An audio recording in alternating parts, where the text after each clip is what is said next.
कोई आपके दरवाजे पर आए राम मंदिर के लिए चंदा मांगने, आप उसे इनकार करेंगे? शायद नहीं।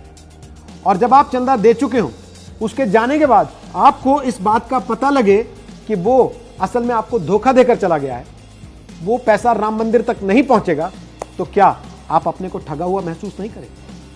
तो फिर यह पता कैसे लगे कि आपसे जो चंदा मांगने के लिए आया है वो व्यक्ति सही है और आप किसी धोखे का शिकार नहीं हो रहे? इसके लिए हम आज आपको कुछ चीजें बताएंगे। इसके लिए विश्व हिंदू परिषद के राष्ट्रीय प्रवक्ता विनोद बंसल कहते हैं कि रसीद बुक पर श्री राम जन्मभूमि तीर्थ क्षेत्र ट्रस्ट लिखा हुआ है। दानदाता भी इस बात को इंश्योर करें कि पर्ची पर ट्रस्ट का लोगो और नाम ठीक लिखे हुए हैं या नहीं। यह अभियान वीएचपी द्वारा श्री राम भूमि तीर्थ क्षेत्र के लिए किया जा रहा है और वही आधिकारिक संस्था है जो कि राम मंदिर को अयोध्या में बनाएगी। अब दान देते हुए इस बात का ध्यान रखें कि असली रसीद पर श्री राम जन्मभूमि तीर्थ क्षेत्र ट्रस्ट लिखा हुआ है और यह रसीद सिर्फ 10 रुपए, 100 रुपए और 1000 रुपए की है। अगर कोई 2000 रुपए या इससे ज्यादा का चंदा देना चाहता है तो उसे अलग से रसीद दी जाती है।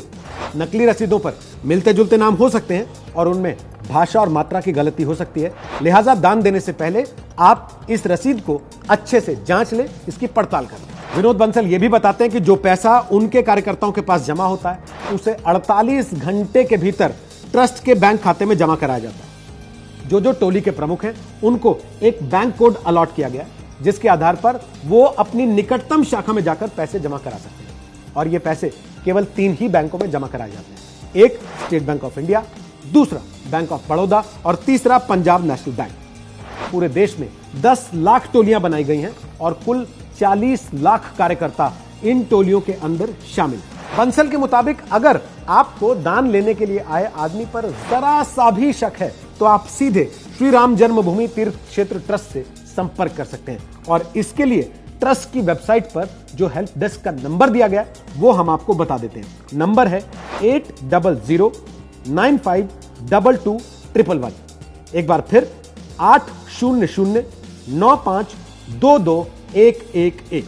इतना ही नहीं, अगर आप डिजिटल माध्यम से राम मंदिर के लिए चंदा देना चाहते हैं तो उसके लिए सिर्फ और सिर्फ एक तरीका है और वो है श्री राम जन्मभूमि तीर्थ क्षेत्र ट्रस्ट की ऑफिशियल वेबसाइट और इसका एड्रेस आपकी स्क्रीन पर है।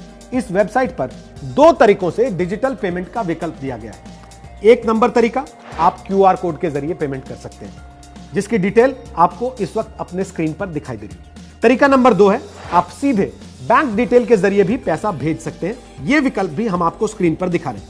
यहां दान करने पर आपको पक्की रसीद भी दी जाएगी, लेकिन एक बात का ध्यान हमेशा रखिएगा, व्हाट्सएप पर मिले किसी क्यूआर कोड या फिर किसी बैनर या पर्चे पर छपे क्यूआर कोड या बैंक डिटेल के जरिए राम मंदिर के लिए चंदा या दान बिल्कुल ना दें। वैसे आपको बता दें, इसके अलावा कांग्रेस के छात्र संगठन एनएसयूआई ने भी राम मंदिर के लिए राजस्थान में अलग से चंदा इकट्ठा करने की मुहिम चलाई। इस अभियान का नाम है 1 रुपया राम के नाम, जिसके तहत उनका दावा है कि वो छात्रों से 1-1 रुपया जमा करके सीधे राम मंदिर निर्माण के लिए भेजेंगे। तो आप भी अगर राम मंदिर के लिए चंदा देना चाहते हैं जरूर दीजिए, थोड़ा संभल कर।